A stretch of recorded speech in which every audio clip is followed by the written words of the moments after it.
하나님의 말씀을 보겠습니다. 신약성경 로마서 1장 17절 말씀입니다. 신약성경 240페이지입니다. 로마서 1장 17절 말씀. 우리 함께 봉독하겠습니다. 복음에는 하나님의 의가 나타나서 믿음으로 믿음에 이르게 하나니 기록된 바 오직 의인은 믿음으로 말미암아 살리라 함과 같으니라. 아멘. 의인은 믿음으로 산다. 오늘 말씀입니다. 제가 오래전에 이만신 목사님의 은퇴식에 참여했습니다. 그 예식에 수많은 사람들이 왔는데 CCC 총재를 지냈던 김중곤 목사님이 절친한 친구로 은퇴식에 참여해서 축사를 하셨습니다. 두 분은 고향이 두 분 다 신안섬이셨고 문중경 전도사님으로부터 영향을 받아 목회자가 되셨습니다. 두 분 다 한국교회에 지대한 공헌을 하셨는데 이만신 목사님은 부흥 전도자로 아마 한국뿐만 아니라 외국으로도 많이 다니시면서 부흥회를 인도하셨고 교회들을 회복시키는 영향력을 끼치셨고, 김중근 목사님 말하지 않아도 CCC에 수많은 청년 대학생들이 와서 하나님 말씀으로 회심하고 그리고 하나님께 헌신되도록 하는데 큰 공헌을 하셨습니다.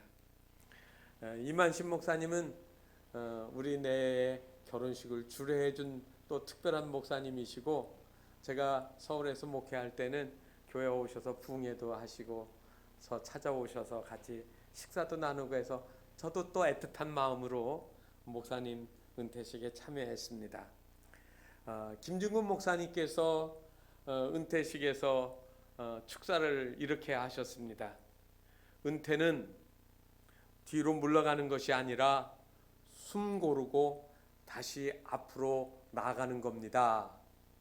그리고 돌아서서 앉아있는 이만신 목사님한테 이렇게 질문하셨어요. 은퇴를 영어로 retire라고 하는데 그 말의 뜻을 아십니까? 그랬습니다. 그러니까 이만신 목사님 빙긋이 웃으시더라고요. 그러더니 돌아서서 이렇게 설명합니다. retire라고 하는 영어는 re라고 하는 again 다시라는 단어하고 타이어, 자동차의 바퀴 타이어 있죠? 그 타이어하고 붙여놓은 말이다. 그러면서 이렇게 설명합니다. 차를 확 끌고 다니다 오래 다니다 보면 타이어가 마모돼서 그 톱니바퀴에 그것이 없어지고 그러면은 제동력이 떨어지니까 그때는 어떻게 하느냐면 차를 버리는 게 아니라 그 바퀴를 빼서 새 것으로 갈아 끼우고 다시 달려가는 거 아니냐. 그러니 이만신 목사님은 이제 70년 동안 사역을 하면서 바퀴가 다 달았으니까 이제 새 바퀴를 갈아 끼고 하나님이 부르시는 날까지 열심히 주의 일을 하라고 하는 것이 리타이어입니다라고 그렇게 설명을 하셨습니다. 시간이 길게 많이 지났는데도 불구하고 그때의 그 말씀이 그리고 그 장면이 제 마음속에 생생하게 있습니다. 아주 의미 있는 말씀 아닙니까? 지난주에 우리 임직식에 했습니다. 새로 임직하신 우리 권사님들, 안수 집사님들은 당연히 각오를 더 다지고 나의 삶을 통하여서 주님께 어떻게 헌신해야 될지, 어떻게 순종하고 어떻게 하나님 뜻에 맞춰 나갈 것인지를 더 새롭게 각오하는 그러한 시간이 되셔야 할 겁니다. 그런데 걱정이 은근히 든 게 뭐냐면 권사님들이에요. 명예권사님들을 은퇴하셨다라고 하니까 이제 손 다 넣고 이제 아무것도 안 해도 되는구나. 여러분, 그건 세상의 이야기입니다. 세상은 그렇게 합니다. 직장에서 은퇴하면 그냥 집에서 가만히 쉬시면 돼요. 그런데 교회는 은퇴식을 하면서 은퇴라고 안 하고 임직식이라고 하고 또 뭐라고 하죠? 은퇴하신 권사님들한테 명예권사님이라고 붙여놓습니다. 명예라는 말을 여러분 아너라고 하는 영어 단어를 씁니다. 존경받을, 영예로운. 그리고 여러분 집사님들은 영어로 어떻게 쓰느냐면 디컨이라고 합니다. 근데 여자 집사님들은 디커니스. 그래서 권사님이라고 하는 직제가 미국에는 없더라고요. 그래서 제가 우리 권사님들은 영어로 뭐라고 해야 될까? 이렇게 하다가 제가 그렇게 했습니다. 시니어 디커니스. 그런데 그 시니어 디커니스 앞에 뭐가 붙었어요? 아너 시니어 디커니스. 여러분, 이 시니어라고 하는 말이 붙으면은요, 모든 것을 잘할 수 있도록 익숙해졌다는 이야기예요. 뭐에 대해서 익숙해졌어요? 하나님에 대해서 잘 아신다는 이야기입니다. 그래서 지금까지 잘 해오셨는데 이제 한 가지 더 사명이 붙여진 거예요. 명예권사님들은 일생 동안 하나님과 교류하면서 물 듣고 순종하고 뭐를 겪어 오셨어요? 산전수전 다 겪으셨어요. 그래서 그 신앙을 가지고, 그리고 젊은 권사님들, 집사님들 이런 분들에게 신앙은 이런 거예요 하고 권면하고 가르쳐주고 모범을 보여주는 거예요. 앞으로 우리 임직하신 우리 권사님들 다 그런 좋은 명예 권사님이 되시도록 그렇게 본을 보여주고 도와주시기를 바랍니다. 사도 바울은 그의 인생에서 그의 사역이 언제까지라고 한 줄 아십니까? 그의 목숨이 다하는 죽는 날까지예요. 사도 바울은 성경에 보게 되면 전도 여행을 3번을 했습니다. 1차, 2차, 3차 했는데 3차 전도 여행을 끝날 때 기도하는 성도들에게 하나님이 깨닫게 해주셨어요. 뭐를 깨닫게 해주셨느냐면 예루살렘으로 돌아가면 환난이 기다리고 있다. 그래서 그 예루살렘으로 돌아가려고 할 때 성도들이 만류를 했습니다. 가지 마세요. 거기 가면 박해가 있습니다. 어려움이 있을 겁니다. 고난이 있을 겁니다. 그랬는데도 불구하고 이 사도 바울이 그 예루살렘으로 가는 길을 강행을 합니다. 갱그리 항구에서 눈물로 작별을 하고 배를 타고 터키 해안을 쭉 따라서 이제 내려가는데 기호 해변, 기호 섬을 거쳐가지고 어디로 들어가야 되냐면 에베소를 들어가야 되는데 그 배가 에베소에서 안 쓰고 더 아래까지 내려가게 되었습니다. 그래서 정박한 데가 어디냐면 밀레도예요.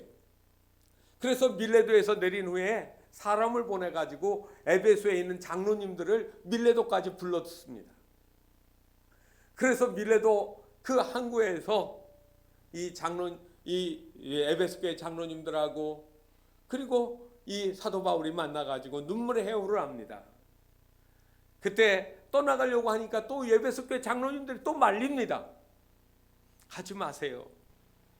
그때 사도 바울이 이렇게 얘기했어요. 보라, 이제 나는 성령에 매여 예루살렘으로 가는데 거기서 무슨 일을 당한지 알지 못하노라. 나도 몰라. 그렇지만 오직 성령이 각 성에서 어느 곳에 가든지 복음을 증언하도록 그렇게 명령을 내렸기 때문에 나는 결박과 환난이 나를 기다린다고 하지만 나는 갈 거라고 이야기를 합니다.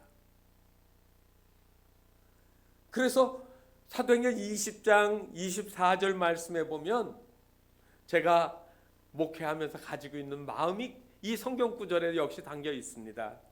내가 달려갈 길과 주 예수께 받은 사명을 곧 하나님의 은혜의 복음을 증언하는 일을 마치려 하면은 나의 생명조차 조금도 귀한 것으로 여기지 않겠노라 이렇게 얘기하고 배를 타고 예루살렘으로 떠나가는 겁니다. 그래서 그의 말처럼 그가 마지막 죽는 날까지 오직 주 예수 그리스도에게 붙잡혀서 복음을 전하고 귀한 사역을 잘 감당하셨다는 말입니다.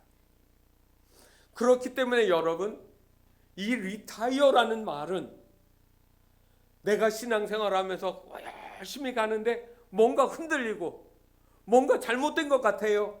그러면 내려서 잘 점검해보고 다시 똑바로 가는 것을 의미하는 겁니다. 오늘 종교개혁주일입니다. 같은 의미로 제가 이 말씀을 드리려고 합니다. 종교개혁운동은 영어로 리포메이션이라고 합니다. 아까 드린 말씀처럼 리라는 말은 어게인이라는 말이고요. 그리고 뒤에 포메이션에서 그 어근이 뭐냐면 폼이에요. 폼, 형태. 다시 말하면 여러분 이렇게 생각할 수 있어요. 유도 시합 하시는 거를 이렇게 보게 되어지면 서로 도복을 탁 잡고 흔들고 땡기고 밀고 그리고 막 잡치기도 하고 넘어뜨리려고 막 땡기잖아요. 옷을 붙잡아요. 옷을. 그런데 막 서로 실랑이를 하다 보면 도복이 이 도복끈에서 빠져나와가지고 탁 하고 옷깃이 벌어져가지고 그 가슴이 다 보이고 막 그러면 주심이 어떻게 해요? 심판이 중지시켜요. 그리고 다시 자리에 서서 도복을 단정히 하고 또 다시 하게 합니다. 그때 옷을 단정히 다시 옷깃을 여미고 똑바로 하는 것을 리폼이에요. 여러분, 우리가 교회나 개인의 신앙에 있어서 내가 열심히 어떤 거를 해요. 몸부림치고 열심히 땀을 흘리고 수고하는데 그것이 올바르게 하나님이 원하시는 길로 가고 있는지 아니면 잘못된 길로 가고 있는지 다시 돌아보는 거예요. 어떻게? 하나님의 말씀으로 돌아가서 내가 지금 올바르게 생각하고 있는지 올바르게 믿음의 길을 가고 있는지 생각하면서 자세를 바로 잡는 것, 그게 리포메이션이라는 말입니다. 우리는 오늘 마틴 루터가 종교개혁을 일으킨 지 503년이 되는 시점에 와 있습니다. 10월 31일이 바로 그날입니다. 마틴 루터가 살았던 시대는 중세 봉건 시대였습니다. 왕이나 그리고 영주들, 귀족들이죠. 아주 어마어마한 재산을 가지고 영지 내에 농노들을 이제 부리면서 그들에게 세금도 받고 그들의 삶도 보호해주면서 이렇게 살아가는 겁니다. 그리고 그 영지 내에 보면 반드시 교회들이 하나씩 있습니다. 그래서 영주나 왕이 힘이 있으면 그 교회들을 아주 크고 웅장하게 잘 지어 놓습니다. 그런데 그 당시에 있던 로마 캐톨릭 교회의 총 본산이 어디입니까? 지금도 로마에 가면 바티칸이라는 곳이 있잖아요. 그 바티칸에 그 교황이 있는데 교황은 모든 교회의 지도력을 가지고 있으니까 어떻게 하겠습니까? 교회가 다른 데에 어디에 있는 교회보다 더 커야 돼요. 황제가 있는 도시고 또 교회를 제일 크게 져야 되겠는데 그래서 성당을 크게 질 계획을 세웠습니다. 그런데 보니까 크게 질면 질수록 가지고 있는 돈이 적잖아요. 그래서 이 모자라는 재정을 건축비를 어떻게 충당할까 하면서 하다가 특별한 아이디어를 냈습니다. 한시적으로 사람이 지은 모든 죄, 그리고 가족들 중에 가톨릭에는 연옥이 있습니다. 퓨가토리라고 하는 연옥 사상이 있는데 천국과 지옥의 중간 계층이 있다는 거예요. 우리는 그건 믿지 않습니다만 죽은 사람이 아주 나쁜 사람이 아니고 그렇다고 착한 사람도 아니에요. 그런 사람이 중간에 들어가는 이 연옥에 들어가 있는 사람을 위해서 살아있는 식구들이, 자녀들이 헌금을 하면 이 연옥에서 뛰쳐나와 천국으로 들어가게 해준다라는 겁니다. 그래서 나무로 된 커다란 헌금괴 상자에 그들이 가지고 있는 물질, 헌금을 이렇게 하게 되어지면, 그러면 교황의 명의로 되어진 면죄부 또는 면벌부라고 하기도 합니다. 인덜전스라고 하는 증서를 교황의 이름으로 써주는 거예요. 현재 죄를 지은 사람, 또 앞으로 천국에 가야 될 연옥에 있는 사람들을 위해서 헌금하면 천국 간다라고 하는 이야기예요. 맞습니까? 틀립니까? 틀리죠. 그런데 그 당시 사람들은 그 말을 몰라요. 왜 그런 줄 아세요? 그 당시에 사제 신부들은 다 설교를 뭐로 하냐면 라틴어로 했습니다. 성경책도 다 라틴어로 썼습니다. 독일 사람인데 성경을 읽을 수가 없어요, 공부를 안 하면. 그래서 법학이나 신학이나 철학이나 특별한 학문을 공부한 사람 외에는 성경에 뭐가 기록되어 있는지 몰라요. 교황이 그렇다고 하면 그런 거예요. 그런데 이것을 보고 있던 마틴 루터가 있었습니다. 그는 비텐베르크 대학교 신학부의 교수였고 신부였습니다. 그는 라틴어로 된 성경을 잘 읽을 수가 있었습니다. 교황이 하는 이야기는 성경에 나와 있는 진리와 너무나도 달라요. 그래서 이 잘못되어진 것들을 95개를 써서 비텐베르크 성교회, 제가 몇 해 전에 독일을 가보니까 성교회라는 말을 늘 이해를 못했는데 성 안에 있는 귀족들이 다니는 교회예요. 일반 시민이 다니는 교회는 또 다른 쪽에 있습니다. 그런데 이 성교회 문에다가 이 95개를 써서 이렇게 망치로 그 내용을 붙여놨습니다. 그 내용의 핵심 내용은 제가 오늘 주보 겉표지에 간단하게 쓰긴 했지만 1조와 95조 그 전체 내용이 쭉 있습니다만 그 중에 제일 첫 번이 뭔지 아세요? 1조에 이렇게 썼습니다. 그 내용이 이런 겁니다. 제1조 우리 주님 예수 그리스도께서 회개하라고 말씀하신 것은 주님을 믿는 신자의 삶은 항상 참여하는 삶이 되어야 한다는 말이다. 교황의 이름으로 된 면벌부를 사면 죄의 형벌을 면제받게 되고 구원에 이를 수 있다고 가르치는 것은 잘못된 것이다. 면벌부를 산 돈이 본괴짝에 짤랑 소리 내며 떨어질 때 연옥에 있던 영혼이 연옥 밖으로 튀어온다고 하는 이 설교는 잘못된 것이다. 이게 1조입니다. 회개는 헌금함으로 죄사함을 받는 게 아니라는 거예요. 그리고 마지막 95조는 이렇게 끝을 맺습니다. 제95조 크리스천은 많은 고난을 거쳐 천국에 가는 것이지 면죄부를 샀다고 안심하는 마음으로 천국 가는 건 아니다. 고난과 시련과 역경을 당하지만 믿음을 끝까지 지킨 사람이 천국에 들어간다는 거예요. 그리고 마지막에 루터는 이렇게 자신을 고백을 했습니다. 내가 천국에 도달하는 날 나는 천국문에 간판이 하나 꼭 있을 것인데 그 간판에는 오직 회개한 자라는 글이 쓰여 있을 것이다. 다시 말하면 천국은 자기 죄를 회개하고 죄사함 받고 하나님의 자녀가 된 사람만 천국문에 들어올 수 있다고 하는 그 글을 읽게 될 것이라고 그렇게 마틴 루터가 이야기를 했습니다. 사실 마틴 루터는 이걸 가지고 무슨 혁명이나 봉기를 일으키려고 하는 것이 아니었습니다. 그가 교수이고 신부이기 때문에 학문적으로 논의를 하려고 했습니다.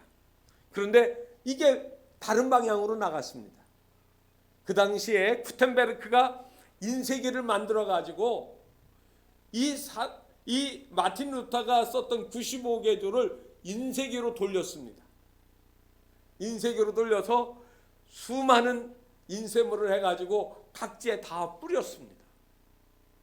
그래서 이것을 읽은 사람들이 성경에 헌금함으로 구원받는 것이 아니라고 되어 있었구나, 이거를 알게 된 거예요. 그래서 농민봉기도 일어나고 그리고 로마 캐톨릭에 대해서 저항하기 시작했습니다. 사회가 술렁술렁해졌습니다. 그랬더니 이 신성 로마 제국의 황제였던 찰스 5세가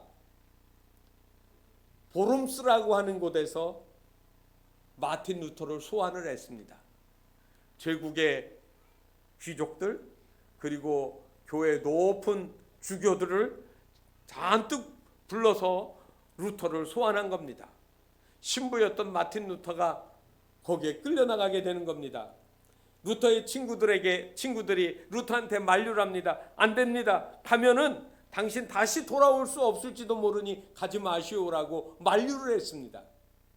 이때 루터가 어떻게 얘기한 줄 아십니까? 아까 사도 바울이 얘기한 것처럼 그런 이야기를 합니다. 원수들이 보름스 제국 의회에 기왓장만큼 많을지라도 나는 가리라. 그리고 갑니다. 황제가 그 앞에서 얘기하면 내가 주장하고 내가 얘기한 것들을 다 취소한다고 다시 이야기를 해라. 그러면 너를 살려주겠지만 만약에 네가 그렇게 하지 않는다면 너는 교회에서 제명하겠다. 여러분, 교회에서 제명하게 되어지면 그 사람의 생명은 교회가 지켜주지 않는다. 누구든지 죽여도 된다라고 하는 사형 선고와 같은 거예요.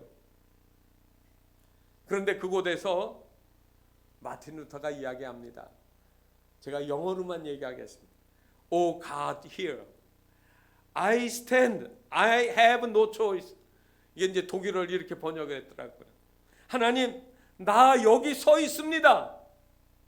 나는 다른 선택이 없습니다. 나는 바꾸지 않겠습니다. 내가 알고 있는 진리, 하나님의 말씀의 진리를 내가 다르게 할 수 없습니다.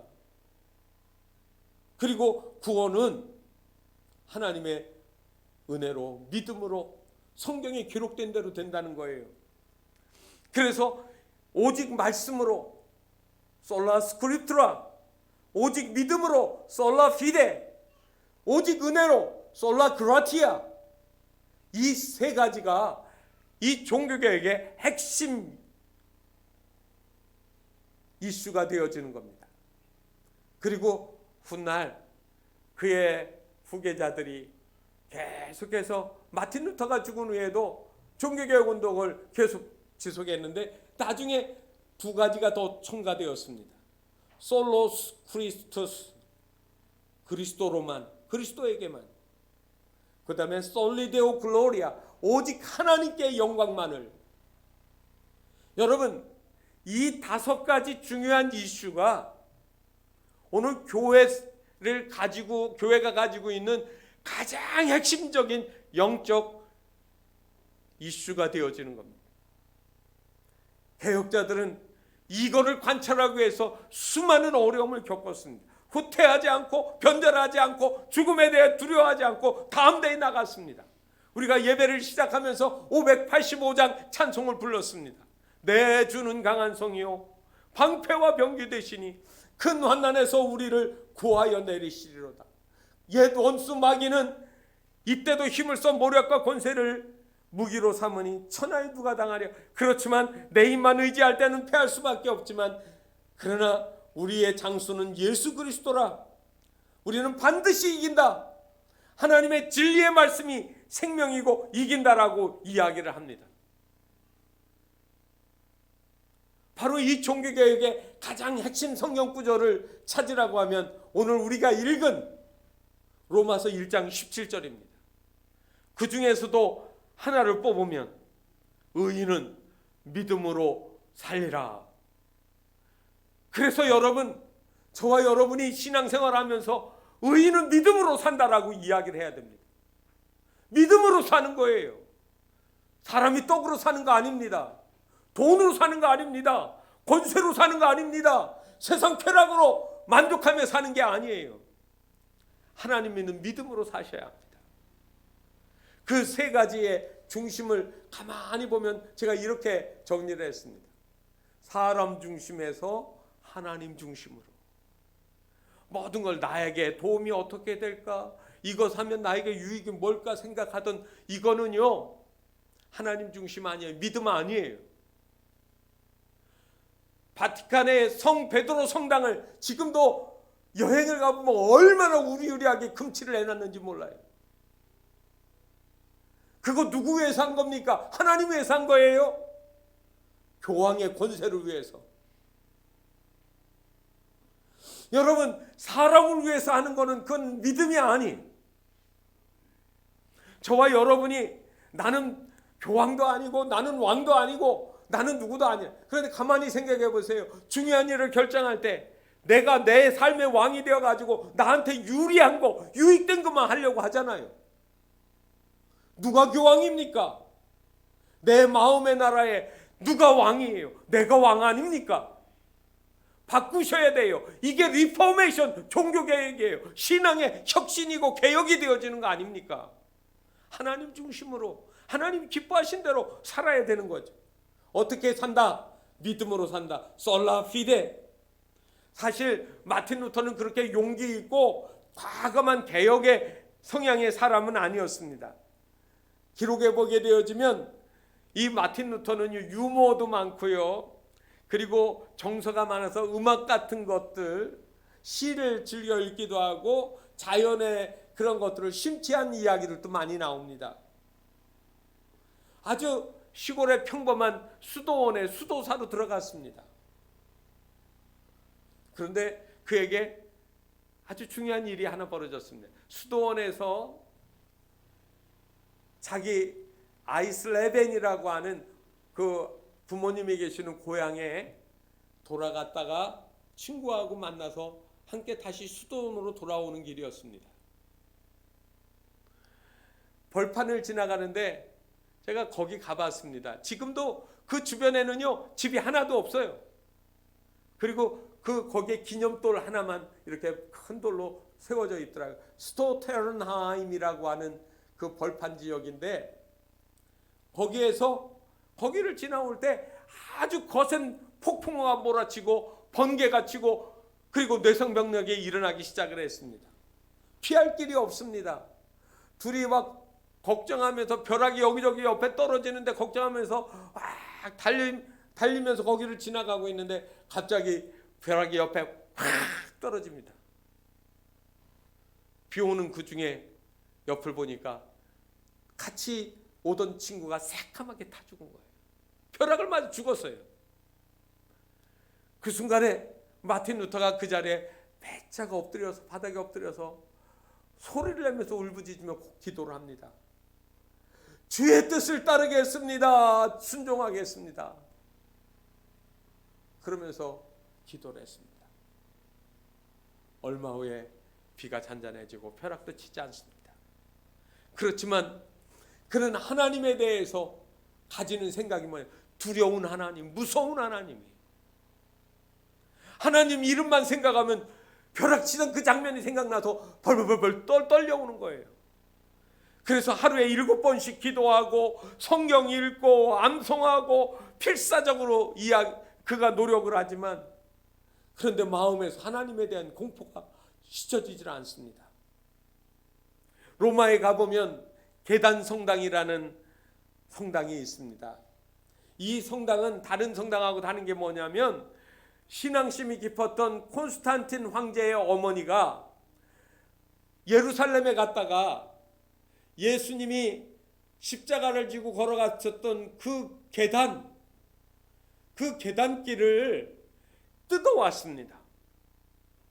그리고 그 성당을 지을 때 28개의 계단을 나무로 잘 거기에다가 해놓고 성당을 지었습니다. 사람들은 이 성당에 들어갈 때 계단을 무릎으로 기어가며 회개하면 죄사함을 받는다라고 하는 이야기가 있습니다. 이 마틴 루터도 이 계단 성당을 찾아가서 너무나도 두렵기 때문에 하나님 제 죄를 용서해 주세요. 제 죄를 용서해 주세요 하며 무릎으로 팔꿈치로 기면서 그 계단을 올라가고 있었습니다. 무릎으로 고통스럽게 계단을 하나하나 올라가고 있던 중에 그의 마음속에 로마서 1장 17절이 떠올랐습니다. 오직 의인은 믿음으로 말미암아 살리라. 그동안 그냥 읽었던 말씀 중에 믿음으로 말미암아 산다라는 말씀이 나왔어요. 그 순간에 루터의 가슴이 뜨겁게 뛰어오르기 시작했습니다. 기어오르던 계단을 벌떡 일어섰습니다. 그리고 다시 뒤로 돌아 걸어 내려왔습니다. 내가 무릎으로 기어 올라가서 구원받고 천국 들어가는 게 아니라는 거예요. 내가 노력해서 행위로 말미암아 내 행위가 하나님을 감동시켜서 구원받는 게 아니라는 거죠. 오직 믿음으로만 구원을 얻는다. 오직 의인은 믿음으로 말미암아 산다는 겁니다. 오늘도 율법주의처럼 내가 하나님을 열심히 섬겨줘서 헌금을 많이 해서 교회 예배 잘 참석해줘서 성경 많이 읽어서 내가 전도해서 구원받는다라고 하면 그거는 행위의 구원이에요. 절대 있을 수 없어요. 제가 여러분들의 섬김을 부정하는 이야기 아닙니다. 오해하시지 않아야 됩니다. 여러분들이 값없이 믿음으로 구원받았잖아요. 너무너무 감사하죠. 어떻게 하셔야 돼요? 이거는 보상 바라지 않고 이미 너무 큰 거를 받아서 살아있는 동안 하나님께 예물 드리는 거예요. 얼마를 드리면 죽을 사람 살려놓으니까 갚아지겠습니까? 죽을 사람 살려놓으면 얼마를 주겠습니까? 이병철 씨가 생전에 조용준 목사님한테 내 벌어놓은 재산의 절반을 나를 살려주면 주겠다고 공약을 했습니다. 그런데 웃기는 소리예요. 죽을 사람이 죽지 않는 그거, 여러분 목숨이 중요한 게 아니잖아요. 구원받지 못한 것이 중요하지 천국까지 못하는 것이 문제지 돈으로 되어지는 게 아니에요. 우리는 다 드릴 수는 없지만 그러나 상징 때문에 하나님 앞에 적은 것들을 그러나 정성스럽게 마음에서 나오는 거 울어드리는 거예요. 내 재능 가지고 섬기는 거 감사해서 하는 거예요. 죽을 사람 살려놨으니까. 전도하는 거 내가 이 복음에 빚진 것 때문에 내가 다른 사람을 살리고자 하는 하나님의 마음께 복음 전하는 거죠. 에베소서 2장 8절에 이런 말씀이 있습니다. 너희가 그 은혜로 인하여 믿음으로 말미암아 구원을 얻었나니. 뭐로 구원을 얻었다고요? 믿음으로 구원을 얻었다.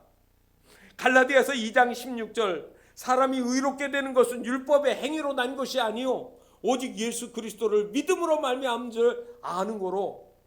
그죠? 믿음으로 말미암아요. 믿음 아니면 예수 그리스도를 내 구주로 믿는 믿음 아니면 구원이 없어요. 헌금해서 되는 게 아니라 이 말입니다. 믿음 없어도 그냥 헌금만 하고 교회에다가 헌금 보내면 구원받는다고요? 그건 없어요. 두 번째로는 아까 말씀드린 거 솔라 스크립트랍니다. 말씀으로. 어떤 분이 성경을 선물로 받았습니다. 열심히 성경이 무슨 책인가 하고 읽다가 아내에게 이렇게 얘기합니다. 여보, 성경이 사실이라면 우리 모두 죄인이네. 아내는 고개를 끄덕였습니다. 그는 성경을 계속 읽었습니다. 며칠 후 다시 아내에게 이렇게 말합니다. 여보, 성경이 사실이라면 우리 모두는 죽을 수밖에 없는 인생이네. 아내가 또 고개를 끄덕였습니다. 그리고 얼마 후에 또 성경을 계속 읽다가 밝은 얼굴빛으로 아내에게 와서 말합니다. 여보, 성경이 사실이라면 우리 모두는 살 길이 있네. 아멘입니다. 아멘. 성경 속에는 우리의 구원에 대한 이야기가 있습니다. 불교는 고행을, 힌두교는 업보를 얘기하고 유대교는 언약을 얘기하고 이슬람은 법전을 얘기하지만 다 이 이야기의 핵심을 보면 내가 무엇을 해야 하나님을 감동시켜가지고 구원이 있다라고 하는 이야기를 하려고 해요. 그런데 기독교는 달라요. 하나님을 향하여 배신하고 등 돌린 인생을 하나님이 먼저 찾아오신 거예요. 그래서 우리는 구원받은 거고요. 그런데 그 진리가 성경에 기록되어 있어요.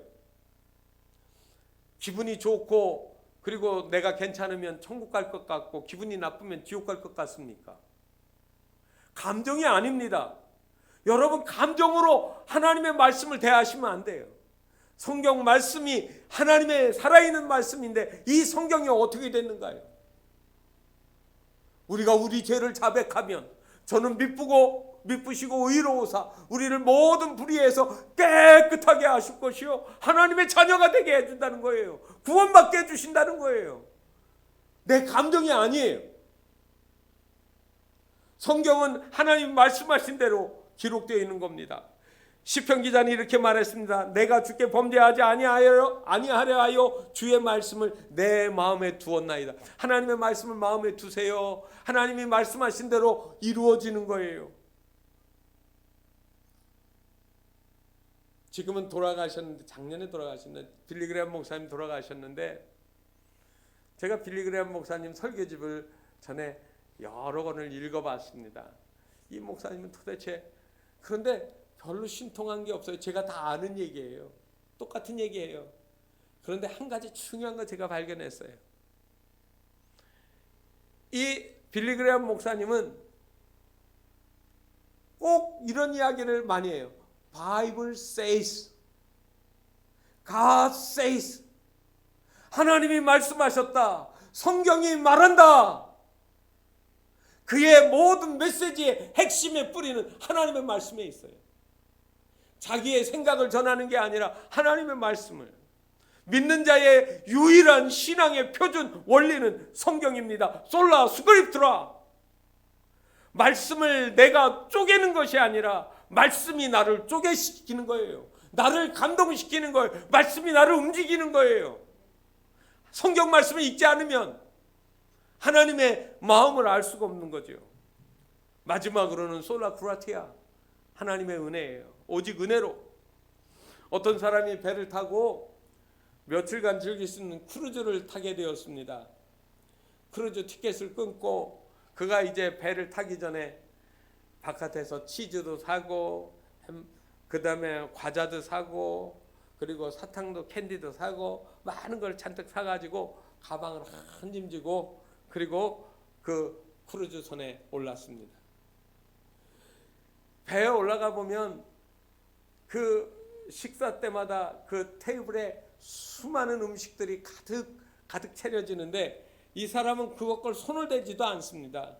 그리고 싸가지고 온 치즈, 과자, 그 다음에 여러 가지 그 먹어야 될 것들을 그걸 하나씩 꺼내서 먹고 마른 빵만을 씻고 있어요. 이 이상한 그 승선자의 이야기가 승무원들을 통해서 선장의 귀에까지 들려졌습니다. 항해가 거의 끝나갈 무렵 선장이 그를 불러서 질문했습니다. 유람선의 음식이 마음에 안 드셨는가요? 그랬더니 그 남자가 아닙니다. 그렇다면 왜 식당에서 식사를 안 하시고 선실에서 혼자 그렇게 치즈 크래커 같은 것들만 드십니까? 그랬더니 이 남자가 이 얘기를 합니다. 배표를 사고 나니까 남은 돈이 없어서 그 비싼 음식을 사 먹을 돈이 없습니다. 그랬더니 선장이 웃으면서 얘기합니다. 손님이 표를 사실 때는 이미 식사비용까지 다 지불하신 겁니다. 마음대로 언제든지 드실 수 있습니다. 이 남자 선장의 말에 깜짝 놀랐습니다. 그 수많은 산의 진미, 수많은 것들을 하나도 먹지 못하고 그 배에서 내리게 된 거예요. 여러분, 우리의 신앙생활은 내가 노력을 해가지고 무엇을 사는 개념이 아니에요. 이미 하나님이 나를 부르셨을 때 거기에는 이 모든 것들이 다 포함되어 있어요. 은혜로 주어지는 거예요. 선물입니다.